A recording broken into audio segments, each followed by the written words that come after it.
You're on the news track. Not just are we in the middle of a pandemic, we could be in the middle of a job epidemic as well, because the Center for the Monitoring of the Indian Economy and the man who runs it, Mahesh Vyas, will be joining me on this broadcast, as also Jai Panda for a government's perspective on what we're seeing. 27% of labor now seems to be unemployed. 27% of the employment data that the Center for Monitoring of Indian Economy is looking at say people have lost their jobs, which means that the data was about 7% before the lockdown. It's now jumped up almost 4 times, and that's deeply problematic. What's worse is that things could take a turn south from here on as well. In the midst of all of this, how should we be dealing with the situation that we find ourselves in? Take a look at what the data is telling us, and then we'll start this conversation. As India moves towards rebuilding lives and livelihoods, a Mumbai-based think tank has raised alarm. A job crisis is now staring the country as several crucial sectors of the economy have been severely impacted by the coronavirus-triggered lockdown. The latest monthly data from Center for Monitoring Indian Economy says 1 out of 4 employed persons lost their jobs. The data shows that India's unemployment rate shot up to 23.5% in April as compared to 7% in January. The rate of unemployment is the highest at 24.95 in the urban areas, which include the majority of red zones created due to COVID-19 cases. The lockdown impact has been the most severe on small, medium and micro enterprises, hotels and restaurants, multiplexes, retail, airlines, manufacturing and media. This has led to job cuts as firms are scampering to deal with the emergency. And the situation is not set to improve anytime soon. The United Nations labour body has warned that about 400 million people working in the informal economy in India are at risk of falling deeper into poverty due to the coronavirus crisis. The ILO says that the pandemic is expected to wipe out 195 million full-time jobs globally. With India's economy already in a downward slide before the pandemic hit, the urgency for corrective measures is now at emergency pitch. Bureau Report, India Today. My first question goes to Jai Panda of the Bharatiya Janata Party. Mr. Panda, the government has passed an order saying that companies should not be laying off people. This is a crisis. Take care of your employees. Now, on camera, when you ask them, they'll all say yes, but we know for a fact that a lot of companies under the radar are sacking left, right and center. What is your government's plan to try and alleviate this situation, sir? Well, first of all, we must recognize that the COVID pandemic throughout the world has had a very harsh effect on the economies of all countries, not just India. And we recognize the seriousness of the issue.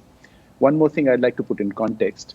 If you turn the clock back 2 months ago or even 1 month ago, the predictions everywhere was that India would not be able to handle the pandemic and it would be in a very, very bad situation. But as it turns out, India has managed the COVID pandemic as far as controlling the pandemic goes much better than most other countries in the world.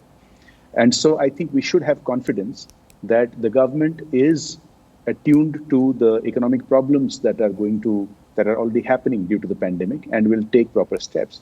I think the directive that you're referring to was an effort to ensure that there is no panic, because there was a lot of uncertainty as to what will happen, how long will the lockdown be there. It was, I think, incumbent on the government to inspire the confidence that things will get back to normal soon. And many steps are being taken. Several steps have been taken, both for the bottom of the pyramid, 1.7 lakh crores, as well as for industry, in terms of RBI announcements, in terms of relaxations, in terms of reduced interest rate lending by SIDBI, and many other things. But more will be done. The government is in consultations, is hearing industry leaders, is hearing economists, and more will be done. The immediate requirement was to prevent panic, and I think that has been done. The next step Manish is Sabarwal, you have a sense of what's happening across industries.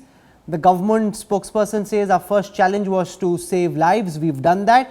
we're now going to do more to try and save livelihoods. What's your sense of how bad the situation is currently in the job market? No, I think it's clear that the first priority should be that unemployment doesn't turn into a hunger problem. But I think that unemployment is going to be an issue. I mean, everything we do to murder the virus is murdering the economy.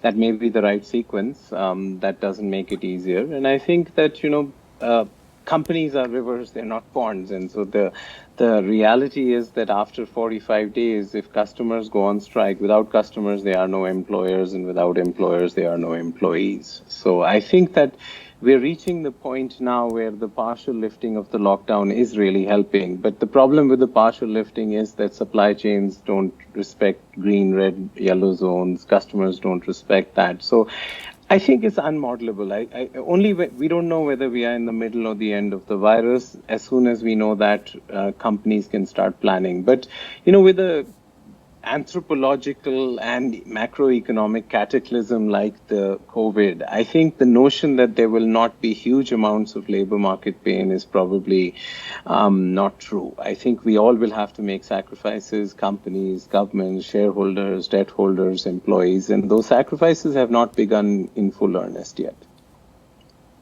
Jay Panda, the one question that's being asked of the government is, where is that second stimulus package that the government's been talking for days, if not weeks about? Other countries were much faster off the blocks, announcing far bigger packages than what we've seen. We've been told that a second package is coming, which could provide some kind of income support to some of the distressed migrant laborers, but we haven't seen it. What's holding up the package? Three things. First of all, let's not compare with other countries where tens of thousands of lives were lost because the government got its priorities wrong, cart before the horse.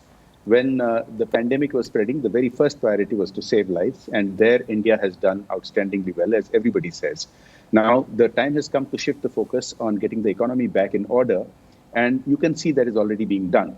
So, for example, although this phase is being called lockdown 3.0, in reality, it should be called gradual relaxation 1.0, because this is different from the first two phases of the lockdown. The statistics that were read out at the beginning of this program reflected the earlier part of the lockdown where everything was shut. Now, today, things are gradually coming back on, although it will take a while to get back on. And I think it's wrong to say that the second stimulus has not happened. In fact, what has happened is after the first big one, the 1.7 lakh crores, there have been a series of announcements, 50,000 crores for something, 50,000 crores for something else, 1 trillion rupees for something else. And those should be actually, if you count all of them together, they should count as a second stimulus. What we are now expecting is a third stimulus. And whether it will be a large big bang type of announcement or whether it will continue to be a series of announcements catering to particular recommendations. So some of the monies that you're talking about are monies that are lying with banks, which are meant to be loaned, but at a time when there's no risk appetite, nobody wants to take loans. There's a big debt phobia that we're seeing. So just saying that the government is insured through the RBI that there is liquidity, that's by itself not enough unless there's some risk appetite to want to take that liquidity. And in the middle of all of this, job cuts are happening, salary cuts are happening, there are no appraisals, no increments, and many people are having to deal with 25-30% salaries knocked off. That's a big problem, sir. Well, let me put it this way. First of all, to have expected that there would be no economic impact on something as unprecedented as this pandemic would be unreasonable. Now, it's not correct to portray the lack of liquidity as just related to the current pandemic. India has had this problem for a long time.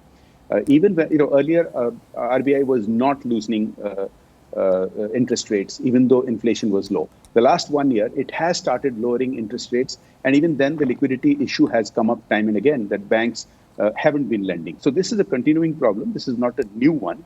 But it's not just money that has been, or liquidity that has been improved.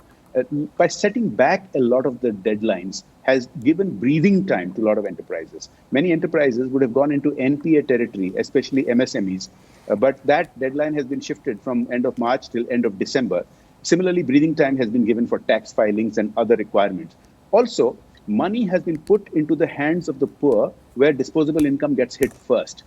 Tens of thousands of crores have gone into the Jan Dhan accounts of women, of contract workers, of construction workers. So that spending power is there. So this should not be discounted. This is a positive impact on the economy. Sure, but can I just draw on something which a top member of India Inc. told me when he saw one of our shows?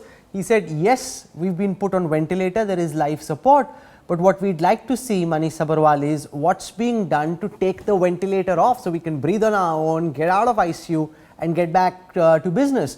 What do you think needs to be done to try and minimize the blood on the factory floor? Manish.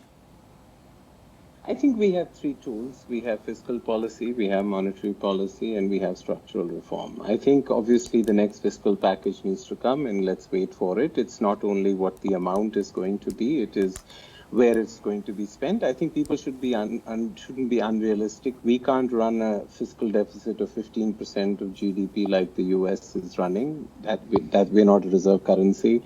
And the Federal Reserve expanded its balance sheet by 1 trillion in the last 8 days. I don't think India can do that. But yes, it's time for the third fiscal package, and it should be coming soon. I think monetary policy can reduce interest rates, give regulatory forbearance, and of course provide liquidity, which is going on. More of that should come. My case would be is that this is the time for flick of pen and structural reforms. I mean, I think that there are a lot of flick of pen reforms. We can make employee provident fund voluntary. We can continue the employer subsidy for provident fund. We can make ESI contributions 1 rupee per employee for 18 months. ESI has been overcharging employers for years. It has 80,000 crores in surplus. I think we should have a single labor code finally. So there's a bunch of flick of pen reforms which I think can be done. And then there's obviously the structural reform. I mean, just like Corona attacks patients with pre-existing conditions, Indian economy's pre-existing conditions are substantial. We're inadequately formalized, urbanized, industrialized, financialized, and skilled. So those are interesting insights, but the one person who's looking very closely at the employment data is Mahesh Vyas. He runs the Center for the Monitoring of the Indian Economy. Mr. Vyas, welcome. Give us a sense of your projection by looking at the trend line, because I saw a bit of a dip when there was a partial rollback of the lockdown in some areas post the 20th of April, and I thought maybe things will get better. But the new data that you've released shows another big upsurge. Where do you see unemployment numbers in India go from here, sir? Well, that dip in unemployment that we saw in the week of last week of April, we all latch on to any little hope that we do see in the data. And we were hopeful that something good will happen out of that. But the next week soon turned things around, and unemployment has actually gotten worse at 27.1%. So it looks like, initially the people who were hurt by the lockdown were the casual laborers. So that is understandable. Street hawkers and daily wage workers, even some agricultural laborers will get impacted. But as the lockdown gets prolonged, people in the more formal parts of the economy also are starting to get impacted. So we are now seeing that salaried employees are also losing jobs. In the month of April, we saw 17 million of them lose jobs. That's a big number, around 20% of them or so. And the same thing happened to even the business persons who will not easily say that they're unemployed unless they feel that their enterprises are more or less finished and they cannot go back to their enterprises. No, but Jai Panda said that this is easing 1.0, and therefore would it be fair to conclude that when data comes out next week and then from there on, that these numbers will start coming down as more and more sectors of the economy start opening up? Well, we should hope as the economy opens up, these numbers can start coming down, of course. But I have a caveat there. If we work in silos, like there's a green zone, orange zone, and a red zone, one can see some improvement in the numbers from the green zones only if this compartmentalization is for a limited period. Beyond a point, this is not going to work. So just draw inference from the month of March when there was a partial lockdown in a sense. Still, electricity generation was down 8%, petroleum refining was down 18%, and fertilizer production was also down. All these are essential commodities that were allowed to function. So in silos, we can we cannot grow. We can only have some production, and they will be negative year on year. There was a report that came out from the International Labour Organization that said half the world's jobs are in danger because of the pandemic. Your data is about 27%, which means that the ILO believes they could get twice as bad if the same data applies to India. Is that your sense as well, or do you think that's a bit of an exaggeration? No, jobs in danger is different from the unemployment rate. So jobs in danger would mean that we have, according to us, about 405 million people working in India. So 200 million people should be losing their jobs. We are halfway there. Around 122 million jobs have been lost so far. So if this continues, it can get worse. I hope it doesn't reach 200 million. The point that both Mahesh Vyas and Manish Sabharwal make, Mr. Panda, is that this whole business of dividing the country into zones, now supply chains and industries don't work like that, and the areas that are marked out as red are the areas where the maximum amount of industrial activity happens. About 65% of the industrial activity happens in areas which are currently notified as red. So they're hoping that you can unred those areas, just say that they're not going to be red forever, and that's very crucial to get the whole economy up and running again. Mr. Panda. Okay, let's stop and think for a moment. The alternative to having these three zones would be to either have all red or to have all green. Now, I don't think that is rational if you think about it, because then the pandemic would not have been contained or the economy would have crashed much worse. Now, I agree with you. These zones do cause a problem, because even though a green zone may be now getting back into active, units are opening up, the transportation of their finished product can often get obstructed because it has to go through a red zone. But if you must remember something, the Prime Minister took a lead on managing this lockdown by exhorting people, and they complied. 99% of Indians complied. Now, the Prime Minister himself is taking a lead in trying to shift, do exactly what you are suggesting. If you remember, before going into this third phase of the lockdown, or easing 1.0, in his video conference with chief ministers, it was the Prime Minister who was urging all the chief ministers that without compromising terribly on the safety standards, we should try to shift orange zones into green and red zones into orange. So that effort is going on consciously all the time. And also, I would like to say something. I think Manish Sabharwal made some eminently rational suggestions, and all suggestions are on the table. Government is considering all these options. A crisis can also be an opportunity to make policy changes. And let's understand that there's a silver lining in every cloud. Let me just give you two examples. At the beginning of the lockdown, India was not a manufacturer of PPEs, personal protection equipment, nor a major known manufacturer for ventilators. But in just 2 months, India has become one of the most significant producers of both of these in the world. I think there will be opportunities coming up in the next few months that India can take advantage of. We have to be alert to that, and we have to shape policy to accommodate all of those changes. We've missed many an opportunity before this, but yes, with manufacturing now looking to move out of China so that supply chains aren't entirely dependent on mainland China, there is a big opportunity. Can we capitalize? That is the critical question. Jai Panda, Mahesh Vyas, Manish Sabharwal for joining me on this broadcast. Thank you very much. Very sobering thoughts these. There is a real crisis, and our attempt is to ensure that you have the best sense of what's happening. One of our guests spoke about silver lining, did Jai Panda. There is a silver lining of a different kind in Sitamarhi in Bihar, where now you can see the Himalayas from the town. And I want to end with these pictures. We've seen some of them in places around Punjab. This is Sitamarhi. I've been there. It's a very packed small town. And now, if you look beyond the town, there you see the Himalayan ranges. Now, people who grew up in Sitamarhi say they've never seen anything like this. They've heard about it from their grandparents about a time when you could see the Himalayan ranges, the low Himalayas from Sitamarhi. But now it's come again. So yes, indeed, maybe somewhere far in the horizon, there will be a silver lining after this pandemic. Thank you for tuning in. News Today is up next.